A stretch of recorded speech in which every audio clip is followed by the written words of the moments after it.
اب آتے ہیں ناظرین ہوا کی طرف، ایک اور جو بڑی نشانی ہے۔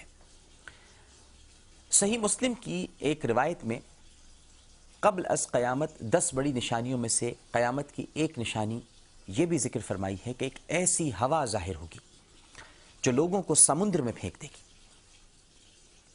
بعض محدثین نے اس ہوا کو قیامت سے قبل پھونکا جانے والا سور کہا ہے۔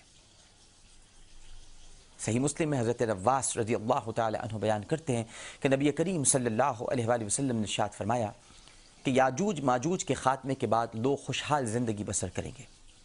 لوگ اسی طرح زندگی بسر کر رہے ہوں گے کہ اللہ تعالیٰ اچانک ایک پاکیزہ ہوا بھیجے گا جو لوگوں کی بغلوں کے نیچے اثر کرے گی اور ہر مومن اور ہر مسلم کی روح قبض کر لے گی، اور بدترین لوگ باقی رہ جائیں گے اور قیامت انہی پر قائم ہوگی۔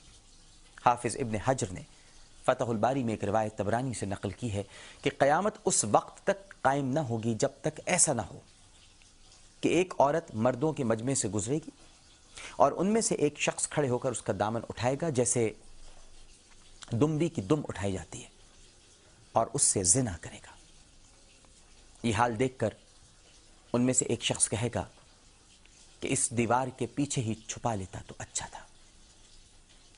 پھر فرمایا یہ شخص ان میں ایک ایسا مقدس بزرگ ہوگا جیسے اللہ کا کوئی ولی۔ صحیح مسلم میں حضرت عائشہ صدیقہ ام المومنین رضی اللہ تعالی عنہ سے مروی ہے کہ نبی کریم صلی اللہ علیہ وآلہ وسلم نے ارشاد فرمایا کہ رات اور دن اس وقت تک ختم نہ ہوں گے جب تک لات اور عزا کی پوجا دوبارہ نہ ہونے لگے۔ آپ جانتے ہیں کہ لات اور عزا مشرکین مکہ کے 2 بت تھے۔ اسلام قبول کرنے پر ان کی پوجا بند ہو گئی تھی، لیکن پھر ان کی پوجا ہونے لگے گی۔ ام المومنین سیدہ عائشہ صدیقہ رضی اللہ تعالی عنہ فرماتی ہیں کہ میں نے عرض کیا یا رسول اللہ صلی اللہ علیہ وآلہ وسلم، جب اللہ نے یہ آیت نازل فرمائی سورہ توبہ آیت 33، وہ اللہ ایسا ہے جس نے اپنے رسول کو ہدایت اور سچا دین دے کر بھیجا ہے تاکہ اس کو تمام دینوں پر غالب کر دے۔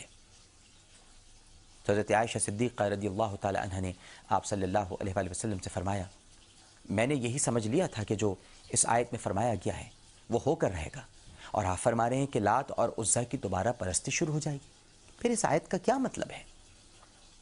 آپ نے جواب دیا صلی اللہ علیہ وآلہ وسلم، جب تک اللہ چاہے اسلام رہے گا،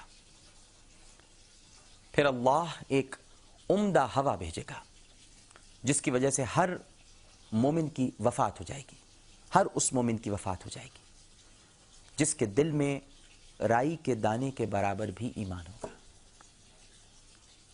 اس کے بعد وہ لوگ رہ جائیں گے جن میں کچھ بھلائی نہ ہوگی، لہٰذا اپنے باپ داداؤں کے دین کی طرف لوٹ جائیں گے۔ مشکات شریف میں حضرت عبداللہ بن عامر رضی اللہ تعالی عنہ سے روایت ہے کہ نبی کریم صلی اللہ علیہ وآلہ وسلم نے ارشاد فرمایا کہ دجال کے قتل ہو جانے کے بعد 7 برس لوگ اس حالت میں رہیں گے کہ 2 آدمیوں میں ذرا سی بھی دشمنی نہیں رہے گی۔ پھر ملک شام سے ایک ٹھنڈی ہوا چلے گی جس کی وجہ سے تمام مومن ختم ہو جائیں گے، اور زمین پر کوئی ایسا شخص باقی نہ رہے گا جس کے دل میں ذرہ برابر بھی ایمان ہو اور اس ہوا کے سبب اس کی روح قبض نہ ہو جائے۔ حتیٰ کہ اگر تم مسلمانوں میں سے کوئی پہاڑ کے اندر کسی کوہ میں داخل ہو جائے، کھو، تو وہ ہوا وہاں بھی ضرور داخل ہو کر اس کی روح قبض کر لے گی۔ پھر فرمایا اس کے بعد بدترین لوگ رہ جائیں گے جو برے کرتوتوں اور شرارتوں کی طرف بڑھنے میں ہلکے پرندوں کی طرح تیزی سے اڑنے والے ہوں گے، اور دوسروں کا خون بہانے اور جان لینے میں درندوں جیسے اخلاق والے ہوں گے، نہ بھلائی کو پہچانتے ہوں گے نہ برائی کو برائی سمجھتے ہوں گے۔ ان کا یہ حال دیکھ کر شیطان انسانی صورتوں میں ان کے سامنے آ کر کہے گا افسوس تم کیسے ہو گئے، تمہیں شرم نہیں آتی کہ اپنے باپ داداؤں کا دین چھوڑ بیٹھے۔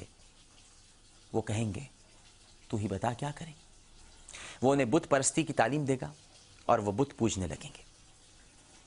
وہ اسی حال میں ہوں گے، یعنی بت پوجتے ہوں گے، شر اور فساد میں تیزی سے ترقی کر رہے ہوں گے اور درندوں کی طرح خون بہانے میں مصروف ہوں گے، اور انہیں خوب رزق مل رہا ہوگا اور اچھی زندگی گزر رہی ہوگی۔ پھر کچھ عرصے کے بعد سور پھونکا جائے گا جسے سن کر سب انسان بے ہوش ہو جائیں گے، اور جو کوئی بھی اسے سنے گا دہشت کے سبب حیران ہو کر ایک طرف گردن جھکا دے گا اور دوسری طرف کو اٹھا دے گا۔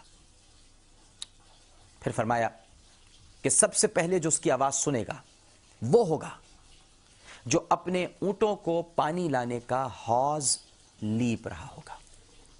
یہ شخص سور کی آواز سن کر بے ہوش ہو جائے گا اور پھر سب لوگ بے ہوش ہو جائیں گے۔